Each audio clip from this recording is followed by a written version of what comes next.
مالي، بوركينا فاسو، والمغرب، جنوب افريقيا مع التسعة في سان بيدرو. وليد الركراكي البارح في المؤتمر الصحفي اللي يسبق مباراة جنوب افريقيا كان حكى على انسحاب مصر. سألوه على انسحاب مصر شنو رايه وكل، وحكى على مصر وحكى على العروبة في انتظار انه التصريح يكون حاضر، تصريح وليد الركراكي مدرب المنتخب المغربي اللي تم الغاء العقوبة في حقه بعد مباراة الكونغو الديمقراطية والاتحاد الكونغولي لكرة القدم. كابتن باش يمشي للتاس، هذه اخر الاخبار، باش يمشي للتاس، وقال لك انه الغاء العقوبه غير مبرر. نسمع وليد الركراكي شنو قال على مصر البارح في الندوه الصحفيه.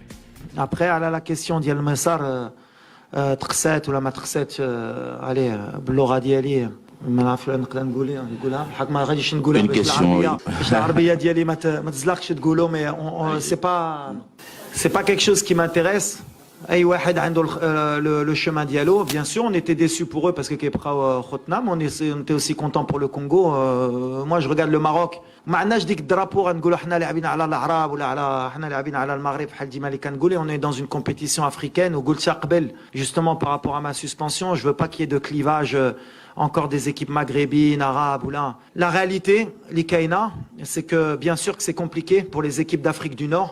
Et quand je l'ai dit, قبل la Coupe d'Afrique, on me disait là, qui est le favori. La réalité, elle est que toutes les équipes d'Afrique du Nord, à part nous, la Mauritanie, qui sommes encore en vie, elles sont éliminées. Et très tôt dans la compétition. Ça veut dire que pour le moment, ce qu'on fait, c'est bien.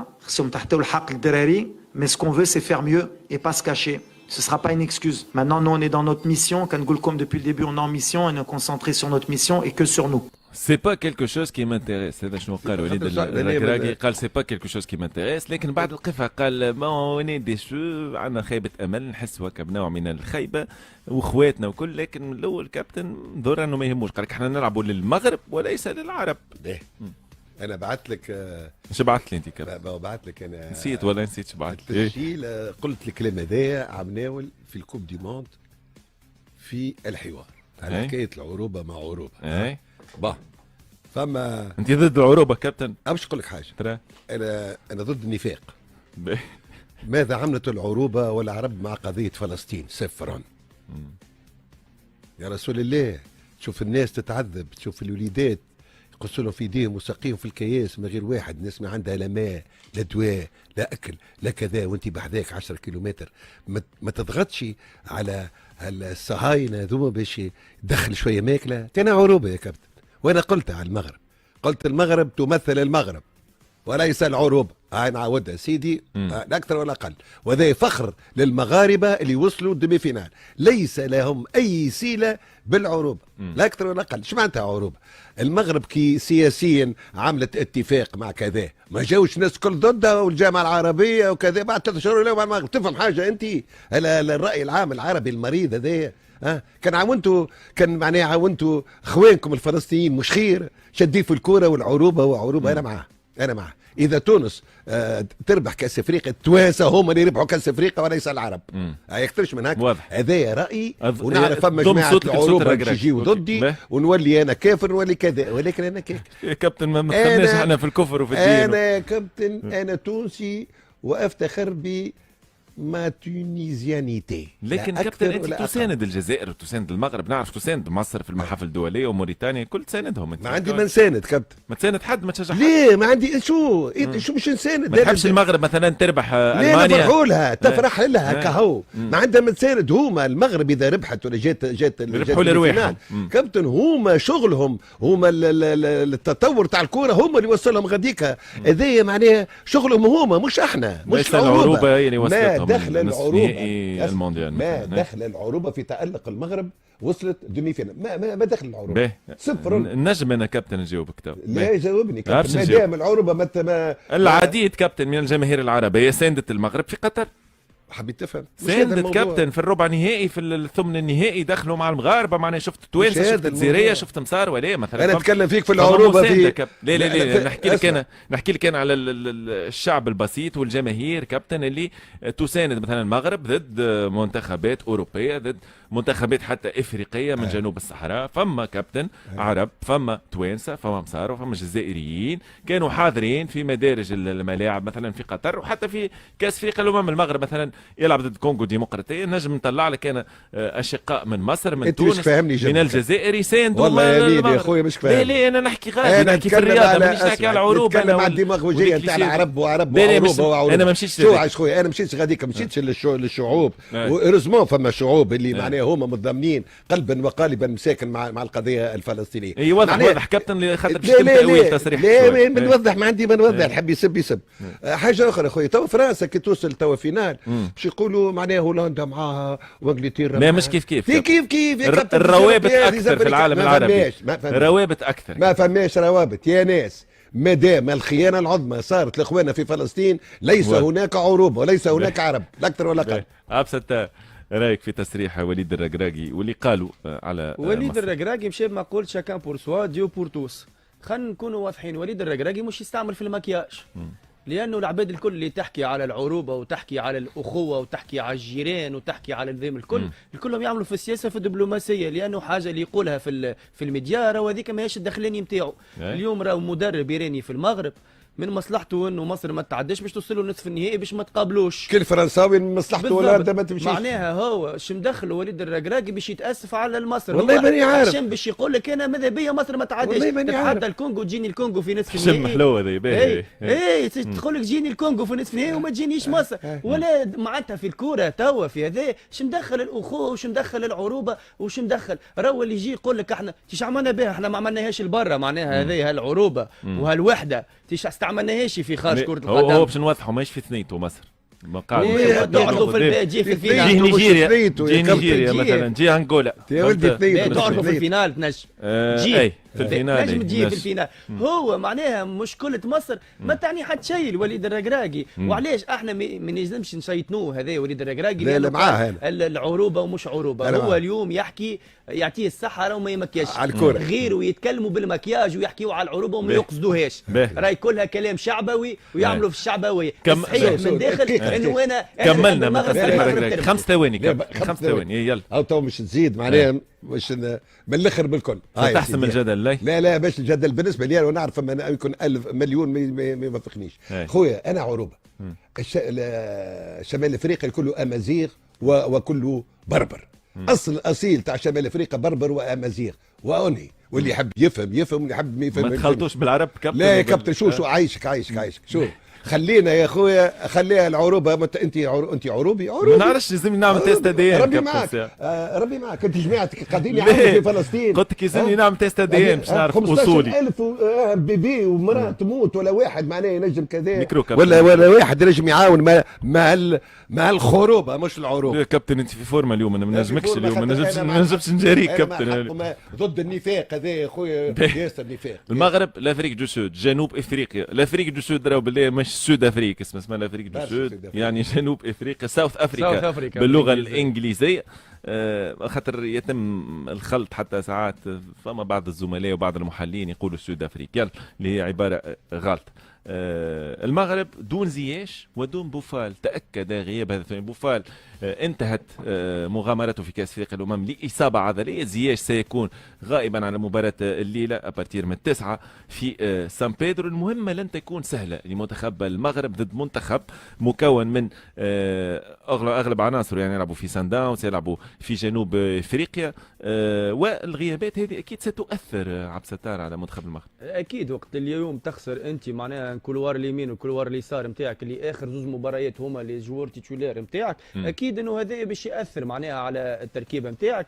لكن شفنا احنا حتى في لي ماتش الكل نتاع الفاز الاولانيه وليد الركراكي الشوط الثاني يبدل الخمسه مش سمعنا يبدل لي دو جوور دو كولوار لي دو روليور ولا تاكون يبدلهم معناتها يعمل 5 شونجمون في لي 3 ماتش ديما ما يمسش معناها وسطنا اللي قدام لي دو زاكسيو وما يمسش الاربعه مدافعين. اسكو اليوم اللي موجودين ينجم يعوض كلابور اللي يعطيه بوفال واللي يعطيه زياش؟ هذا هو الكيستيون. شفناه في المباراه الاولى وقت اللي ما لعبش بوفال شفنا المردود نتاع المنتخب المغربي وش خلى الركراكي انه يدخل بوفال في الزوج مباريات الاخرانيين نتاع الفاز الاولانيه. الحقيقه انا باش نراه انه هذا ياثر فاس اون ايكيب اللي هي تلعب لو جو فير لافون تلعب لي ترانزيسيون جنوب افريقيا وفريق الحقيقه متماسك برشا، فما دي زوتوماتيزم وماهوش بوسيسيون. انا راني ضد اللي نحكيو على سان داونز كمان ضد العروبه ضد البوزيسيون. ما اي وماهيش بوسيسيون. فما عباره اخرى انا كان نحب توا الكابتن يكمل حصه يحكي وحده. فديتها انا توا تقول المهاجم الوهمي، انا عباره المهاجم الوهمي عباره مفضله عند الكابتن. فديتها انا كنت باش نحكي على ركراكي ما بدلش السنتينيل يا اخي ما قلتش عندك السنتينيل والمهاجم الوهمي. ما يحبش السنتينيل. دي كوره سي ان جو محلاها جو بليزون الفوتبول ايزون دي ناتوري سو جو سنتينيل وبني رواق ومانيش عارف. باهي كابتن، نحب نسألك سؤال فيما يخص غيابات المغرب. هل وليد الركراكي وممكن البودلي واللاعبين اللي باش يعمل عليهم في مباراة الليلة في قيمة بوفال وزياش، لأن نحكي على عدلي لاعب ليفركوزن لاعب كابتن كان مؤثر مع فريق شابي أولونزو في البوندسليغا، فما الزلزولي أيضا كابتن، فما الخنوس من أفضل اللاعبين في البطولة البلجيكية. الثلاثة ذوما كابتن نتصور أنه باش نشوفوهم اليوم باش يكونوا حاضرين. شو المغرب المغرب جهزت نفسها ل بور الي لو بلو لوان بوسيبل. ما قالتش انا باش تمشي الى ابعد الحدود، باش تمشي الى ابعد الحدود.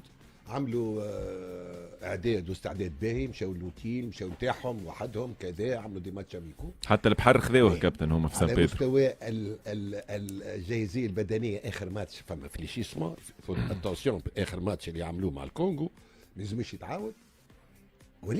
لكن كابتن بالله خليني نتفاعل معاك فيما يخص مباراة الكونغو. راهو الكونغو كابتن فريق اندر ريتد بالحق كابتن، ما هوش قاعد تحكي عليه برشا. فريق محترم، فريق عنده نجوم، فريق ممتاز. انا نرشحه باش يمشي بعيد. باهي انت ترشحه باهي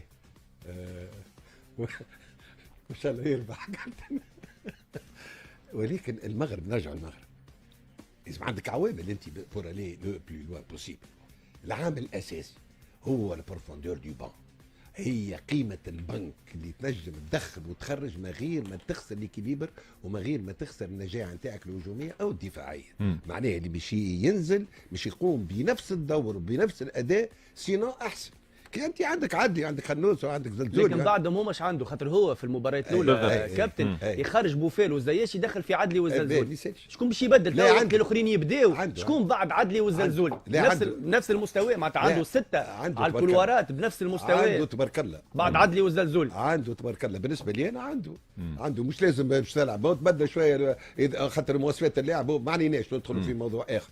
دونك خويا العزيز تبقى انت كي نعاود نقول اذا سان داونز لعبنا ضد سان داونز صح هكا ولا باهي وشاد صحيح سان داونز خاطر تقريبا الفريق مكون من اغلب عناصر الدقيقه الاولى الثانيه الجزيري وحده خلاه دي بولفار في الديفونس عليه، خاطر العقليه نتاعهم بورتي فير لافون يسون فوت معناها بارديري معناها من تالي.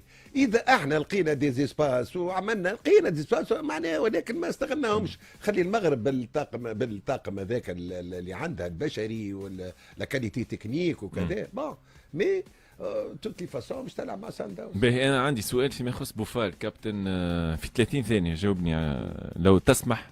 وليد الركراكي قال انا بوفال كما جاش عندي الحق نعيط 27 لاعب لان ما نعيطلوش ولعب دور مهم يعني في 3 مباريات حاضر موجود.